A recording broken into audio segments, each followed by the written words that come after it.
According to the Daily Telegraph, in musical terms, a song is an unlikely combination of choral and rap, known as crap. I think I'd rather like that. What? Zadok.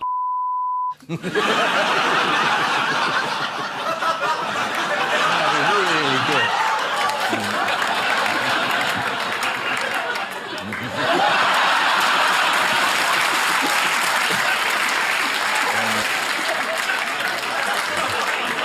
You'll never guess what I just imagined. I imagined that was empty. It's the best reaction I've ever got out of Paul. You've never said before.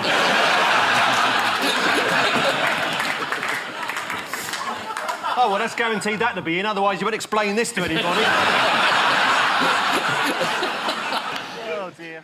It's time now for the Missing Words round, which this week features as its guest publication, Ratitude. The magazine of the North of England Rat Society.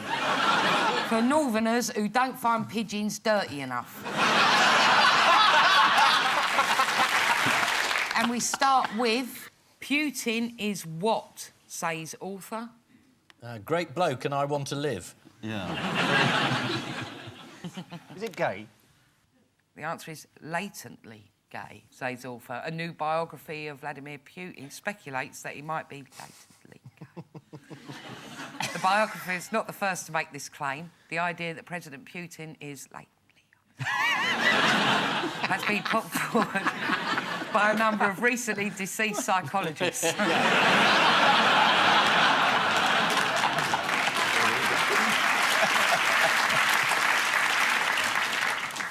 Next, chimps take what? Is it the fucking piss? The answer is chimps take their owners to court. No, they don't. This is the story of a court case in New York in which 4 chimpanzees are seeking to be recognised as humans. The complexities of the chimpanzees' case have left legal experts scratching their heads, rubbing their asses on ropes and eating things from behind each other's ears. Next, from a rat PR point of view, what was very negative? The bubonic plague. No, it's the name Red-Eyed Devil. Next, Chinese girl had what in her ear? British Prime Minister talking patronisingly. Got a flower in her head. It was a fully grown dandelion. A doctor tried to remove it by blowing, but all that happened was he found out it was 3 o'clock. Next, what was high at Thirsk Rat Show? Sexual tension. The body count. It was an absolute bloodbath. Yeah. The safety officer. Looks all right to me. Just tuck the rats on it. Good stuff. The overall standard of ears was... Next, clown epidemic what? Relatively easy to spot. Clown epidemic in Norfolk, warned police. Police in Norfolk have warned of an epidemic of people dressed as clowns. Clowns are actually fairly easy to capture because they tend to have extremely unreliable getaway cars. Finally, what can add an element of aggression into the relationship which can backfire?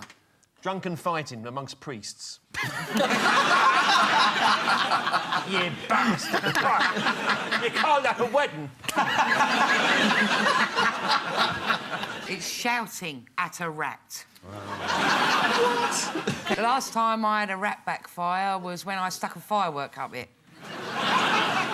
I'm just joking, obviously. It was a kitten.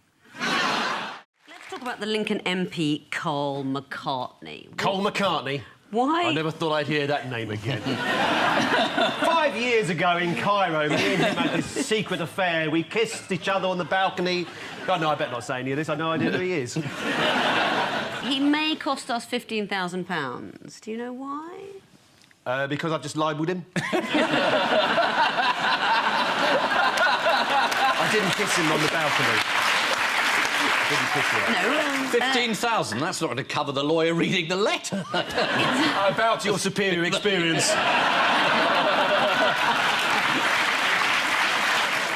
No, it's to do with the way his name is written. He wants the parliamentary records changed because they print his name with a small c, like this. And he thinks it should be written with a sort of floaty C, like this. And so far, it's cost several £100s to change the parliamentary records, but changing it on Hansard and the House of Commons website could cost £10,000 to £15,000. That's because it's written on vellum, and you can't easily rub it out.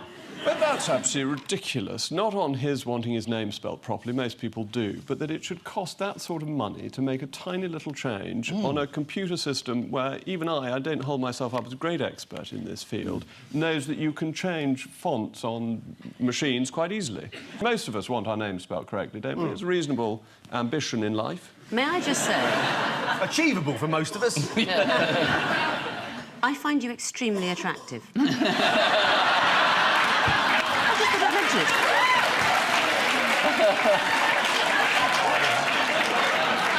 My wife is in the audience. I'm so sorry, Mrs. Would you like the rest of us to discreetly mention it? I don't intend to do anything about it. I just thought I'd mention it along the way. Let's talk about Sir John Chilcot. Yeah, why not? That'll kill the mood. We're still waiting for... You're going to tell me you find him very attractive? You like a man who takes his time?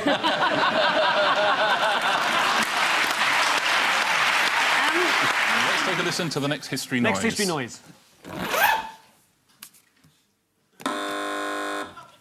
Paul That was and Mark. A zip? It was a zip, yeah. Why is zip particularly historical this week? Must be the 100th anniversary of the zip. 100th anniversary of the zip. Yes, it's been 100 years to the day since a man first went, "Ah, no, that's just making it worse."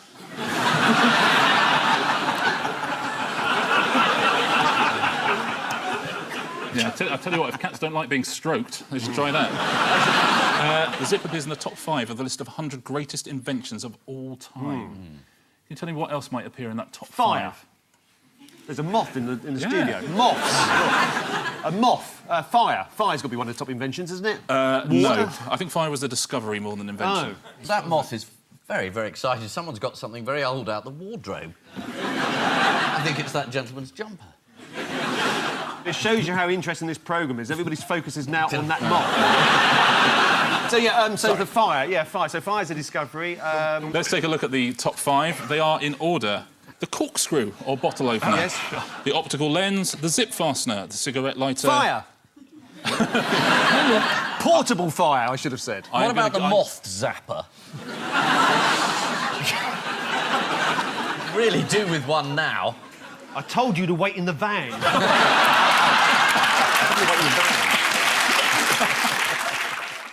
What lie did Boris Johnson tell Robert Peston? Was this the 350 million again? Linked? On the NHS? Linked. Did he say it would be Oh, reconsidered? Yeah. He said it was in the manifesto. Yeah. Did she say it at the manifesto launch? No. Not only did he lie, but he actually cheated as well, because he looked at Peston's notes in the hope of finding out what the question was going to be, and he was caught. I didn't know what cheating you were referring to there.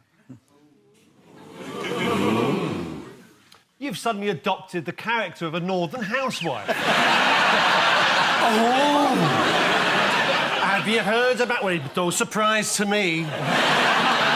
He was rinsing out his own gloves last Saturday. We haven't talked about Labour very much, so to head off any accusations of bias...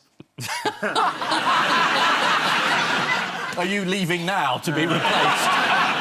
The next round will be hosted by Michael Portillo. Come on, we can have a train round. When it comes to Labour's manifesto promises, how did Shadow Foreign Secretary Emily Thornberry muddy the waters? Was this Trident? Yep. She said there'd be a review, and the review might include scrapping it. Was that the problem? And do you know who contradicted her and said it was Labour's policy to keep Trident? Shadow Defence? The Shadow Defence Secretary, that's right. This was Nia Griffiths, the Shadow Defence Secretary. Emily is not the Shadow Defence Secretary, I am. You're doing it again! I don't know who that man was. She was in the pub on Saturday, but it wasn't her husband, I'll tell you that much. I know full well he's got a job in Peterborough. What was week apparently saying that 60% of people want the government to get on with Brexit. Well, according to a company called Delta Poll, 60% of voters polled agree with the statement, "I no longer care how or when we leave the EU, I just want it all over and done with." Sort of dignitas, isn't it, really? Yeah. When's the appointment? Yeah. What is this order? What do you want? Do you want it over with, or do you want it fought out? Open the box! Take the money! Just glad to see divided Britain in action. That was a second referendum. That was it. The Queen has pulled out of hosting a reception for world leaders at the conference. What would she be doing instead? Is she hosting the One Show? Could well be. I tell you who's done a lot to reduce their carbon footprint. Prince Andrew. Yes. He's not left his house for months. Good on him. Andrew's not going because the word cop is in the title.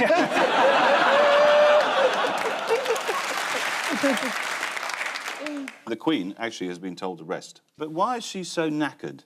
95. And apparently sources have told the press that she has been staying up late to watch TV. What sort of source is that, though? Me, I probably said it. I don't know. So, I mean, she probably watched the extended version of this show, which goes out at, I think, 3:07 in the morning every Wednesday. Yeah, it's good. Well, the BBC have been really giving it a push. They have. They've been giving it a right look. There you go, see? Contains some strong language and adult humour. Fuck me, I never knew that.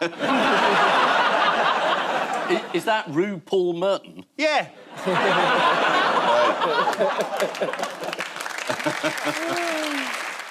Blimey, students, they've woken up.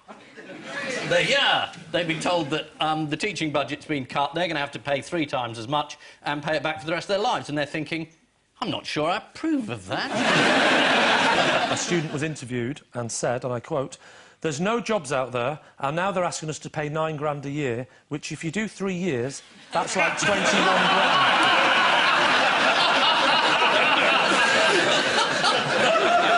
Of course, the Lib Dems were staunchly saying, of course, they wouldn't go up, which is great that they got in power and put it up. Yeah. Well, they had no idea they were going to be in power when they... Well, they could have...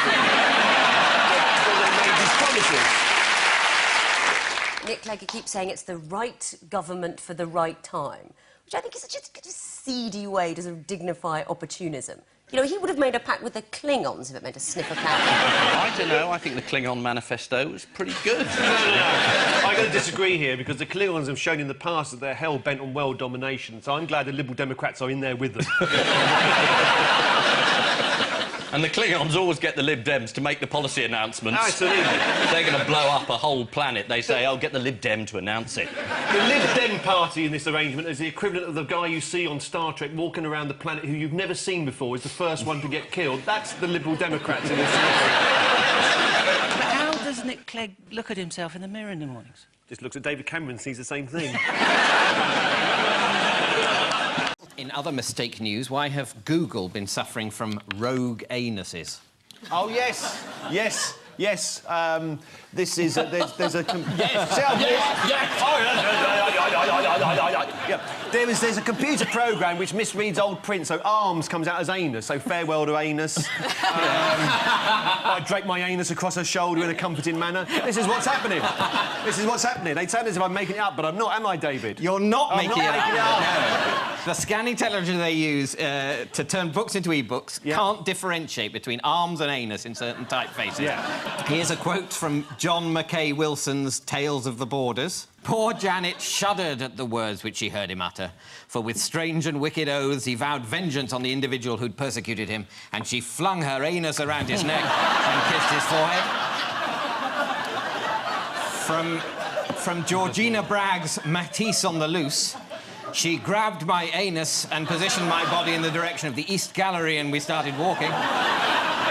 And in the complete works of Washington Irving, there is a reference to the great captain, who had been one of his comrades in anus. Are there any other words that Google Books scanning technology is confused? Yeah, it can't do tax. Yes, it reads tax as free. No, it's burn and bum get muddled up as well, as in a patent for a carrier for an integrated circuit that talks of bum-in electrical contacts. God, Scotland, what happens? It's bums night. Where they all join anuses and sing Old Lang Syne.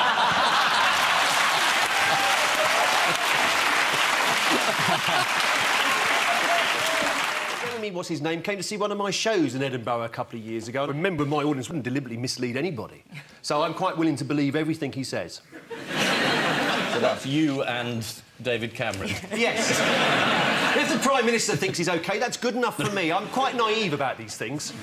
Well, the Prime Minister's had a very good track record. Yes. I mean, Andy Coulson was OK. Yes, he was all right, wasn't he? Yeah. Till he wasn't. Until he wasn't. Yeah. So what's your reading of the situation, Mr Hislop? Do you know... What? I don't think the government come out very well out of this. It does appear that they were so far up Mr Murdoch's bottom, you couldn't see any of their heads. This is the Leveson inquiry, and it was a shocking day. Mr Hunt was the Culture Secretary. He was in charge of the bid for B-Sky B, and yet his office was giving information all the way through to the Murdochs. I mean, why hasn't he gone? It's more well, he's there as a firewall, isn't he? If he goes, then Mr Cameron is looking very shaky. It's like that thing of when everybody gets annoyed with each other and they end up kicking the dog. I mean, James Hunt has dismissed his private advisor. James Hunt? The former racing driver? Why am I asking this man? Why am I asking him? He's got no idea. He's mixed up Formula 1 racing drivers with the Culture Secretary. Mind you, if you're going to get his name wrong, it's better to get his first name wrong rather than his second name. I think I was trying hard not to get his second name wrong. Consistent with the 70s. You're all right in the zone. This is the news that the Leveson inquiry has finally perked up at long last, and everyone is... finally perked up? There have been some notably excellent witness statements. You turned up there, didn't you? You were in a very happy position of having nothing to hide. Yeah, but I had no idea it was going to get this good. Murdoch today, selective amnesia, fabulous. You know, the medics must be having a field day. Can you remember anything about phone hacking? No. Can you remember how badly all the politicians have behaved? Yeah, bloody well can. What is in Michael Gove's handbag? Snacks. He's brought enough for You'll find everyone. crisps. And something else. The actual speech. The actual speech, is it? Oh, what happened there? I pressed, but everyone else spoke. I think Ian was speaking. Yeah, Ian was, to be I think fair. the speech is in there. Yeah. Because he has to then get down on one knee and hand Her Majesty the vellum parchment. That's absolutely... I'll have the chicken.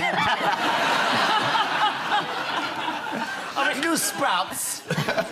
I mean, if you took a woman in her mid-80s and piled layers of fur on her and then put an incredibly heavy hat made of gold on her head and then made her read out 10 minutes of meaningless drivel, you'd be reported for abuse of the elderly, wouldn't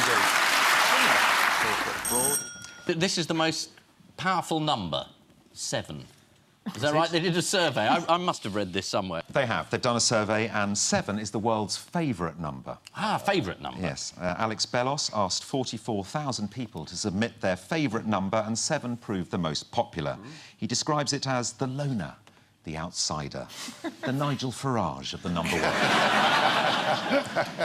Shall we go through the top 10 world's favourite numbers? Yes. Yeah. Absolutely. What's at number 1? Number 10, sorry. So, number 10, what do you think? Number 9's number 10. No. Number 8's number 10. No. Number 10's number 10. No. Number one. No. No, all numbers are available. Oh, 128. No, at number 10, the 10th most popular number is, in fact, 11. At 9... It's 10. No. 40. No. 21. No. 100. At number 9 is the number 2. 2. The most popular number in 8th position is 6. At 7, the 7th most popular number is 9, and the 6th most popular number is 13. OK, here's the top 5. This is going to be on Channel 4 for a whole evening. There'll be some talking heads in a minute. What do you think of 6? Yeah, love it. I've always liked 5 because it's a working class number. That's what I like about 5. Well, I think that 3, for me, I mean, when I was first growing up, I thought 3 was a magnificent... Oh, sorry. I've started auditioning. I'm sorry. Where am I? But let's firstly complete the top 5. Yeah. At number 5 is 5. Yeah, And number 4 is 4. Yes. And number 3 is 8. Oh. At number 2... 1. Is 3. 3. The magic number, and of course 7 is the top one at number 1. But the study did ask people to describe the numbers between 1 and 10. 2 was thought to be cautious, wise, fragile and sympathetic. How do you think 3 was described? Nostalgic, sexy, unreliable. 3 is pretentious. Oh, God. 4, according to the people who responded to the survey, is laid back and a rogue. Yeah, this is absolute bollocks, isn't it? Nigel? Nigel Forage. Forage.